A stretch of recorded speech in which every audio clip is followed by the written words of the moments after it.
So I've been, doing well, working hard, making it, and blessed.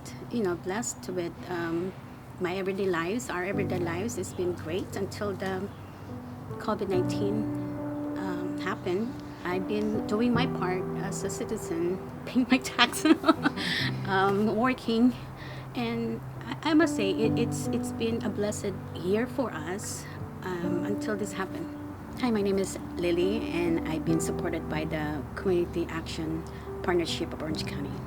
The pandemic is obviously just didn't affect me. It affected the whole world. It affected me huge financial crisis, affected my children because of the school. Everything has been kind of a big change, a big experience. It's very sad. It's very sad that it's happening. It's still impacting a lot of people. It's still impacting me. I've been working since I was 16 years old, and this is the first time I have applied for unemployment. Just even filing unemployment is hard enough, and you don't know if you're doing it correctly. When I actually got referred to Marisa, and then Marisa referred me to Maria from Capital C, and that's when I reached out for help for what kind of resources do you provide when it comes to homeowners and other financial help. The pandemic has affected mostly the low-income families in the different communities that we work with. Capital C has been able to assist them in navigating resources throughout our partnerships through other agencies, and we're able to leverage some funding to assist these families either through emergency food or emergency diapers, rental assistance, utility assistance, and also providing them with the support they might need if they're going through stress and anxiety that the pandemic has caused. I must say Capital C was easier to reach, easier to communicate, because I did reach out to other resources. I didn't even got a call back. I did not even get anybody calling me or telling me what I need to do. But Capital C, right away, they reached out to me. They guided me. They told me what kind of resources that are available. So it made my life easier. One of the biggest challenges we had is that we had, a part of our community that we call the newly vulnerable. These are individuals who lost their jobs, who, lost their way in some respects, who were now hungry. We had children who were getting a free lunch at school, but now schools were closed. So we have mothers and single moms who were out there who needed diapers for their children. Part of our mission is, how do we be there for families when they need it, at the time that they need it? And I think that's pretty powerful, to be able to, during a crisis, during a tough moment, during temporary status of whatever you're going through in your life, for an organization to be able to wrap their arms around you and really support you through that process. Greetings, my name is Gregory Scott, Chief Executive Officer for Community Action Partnership of Orange County. The overarching mission of the agency is more than just a mission.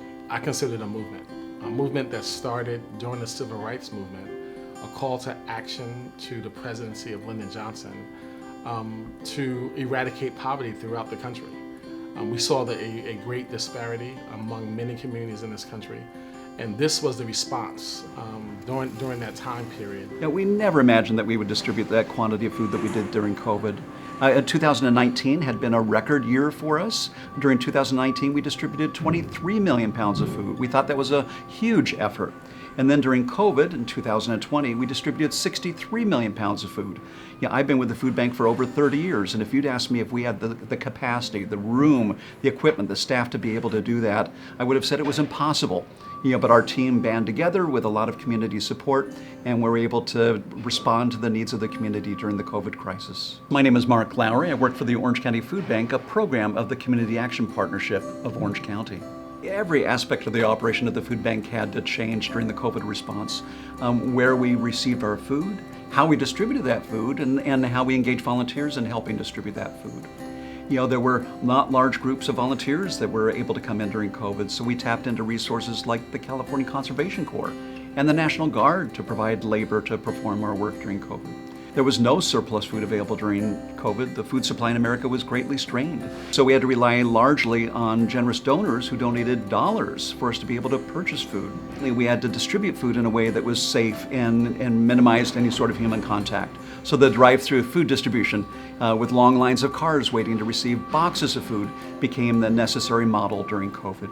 It's also about connecting and having powerful partnerships with other organizations who are doing major work in our communities. And we really believe that we can end poverty for families within 2 generations. We can really change the trajectory of their families with a focus on young people, a focus on seniors, a focus on the adults that are in the home. Our organization is nimble enough, is creative enough to really be in a position where we can really look at our programs, look at our partnerships, and find ways where we can create this path forward. I think one of the ways that the community can really help, there's several different ways. Obviously, donating, providing resources to us, whether it's through our food bank, whether it's through our diaper bank, whether it's through the myriad of other programs that we have, but really partnering with us. Another way is volunteering. We live and die on our volunteers.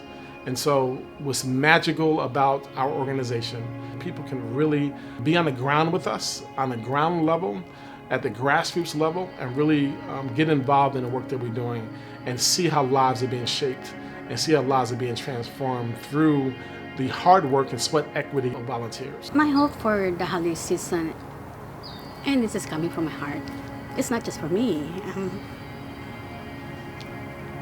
for the world. Peace for everyone. That's my wish, at least for my holiday.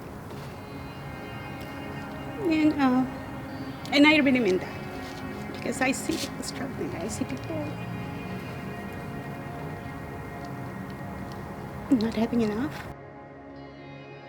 Get through this, all of us, and help each other and support each other, and because you just never know when it's gonna happen to you. I'd like to take this opportunity to thank the CAPOC and all the people that are involved with this program. I would like to thank Maria, Marisa, and thank you for all the support and guidance and this time of needs. My family and I appreciate you. Thank you.